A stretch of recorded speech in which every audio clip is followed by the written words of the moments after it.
અંકલેશ્વરમાં bank of બરોડાના એટીએમમાં એક વૃદ્ધના ATM કાર્ડનો પાસવર્ડ જાણી તેમનું કાર્ડ બદલીને નજીકના એટીએમ મશીનમાં જઈને કુલ 5 ટ્રાન્ઝેક્શન કરી કુલ ₹50,000 ઉપાડી લેનાર આણંદના રીઢા આરોપીને ભરૂચ એલસીબી પોલીસે વડોદરાથી ઝડપી પાડી વધુ તપાસ હાથ ધરી છે।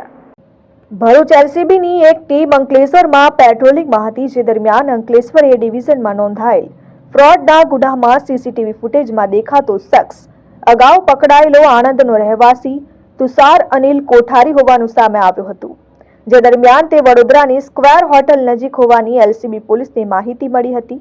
જે માહિતીના આધારે એલસીબી પોલીસની ટીમે વડોદરા રેલવે સ્ટેશન નજીક આવેલ સ્ક્વેર હોટલના વિસ્તારમાંથી તુષાર અનિલ કોઠારીને ઝડપી પાડ્યો હતો। ભરૂચ એલસીબીની ટીમે સઘન પૂછપરછ કરતા તે ભાંગી પડતા પોતાના ગુનાની કબૂલાત કરી હતી, જેમાં તે એટીએમમાં પૈસા ઉપાડવા આવતા ગ્રાહકોને મદદ કરવાના બહાને તેમનું એટીએમ કાર્ડ બદલી નાખી પાસવર્ડ જાણી તેમાંથી પૈસા ઉપાડી લીધો હતો। તુષાર કોઠારી એક મહિના પહેલા આણંદથી અંકલેશ્વર આવી બેંક ઓફ બરોડાના એટીએમ પર રેકી કરી એક વૃદ્ધના એટીએમ કાર્ડનો પાસવર્ડ જાણી તેમનું કાર્ડ બદલીને નજીકના એટીએમ મશીનમાં જઈને કુલ 5 ટ્રાન્ઝેક્શન કરી કુલ ₹50,000 ઉપાડી લીધા હતા। તુષાર કોઠારી ઉપર અમદાવાદ, વડોદરા, આણંદ, નડિયાદ, ભરૂચ, અંકલેશ્વર અને સુરત જેવા શહેરના 31 જેટલા ગુનાઓ નોંધાયેલ છે। Dharmesh Patel, RN news, Ankleshwar.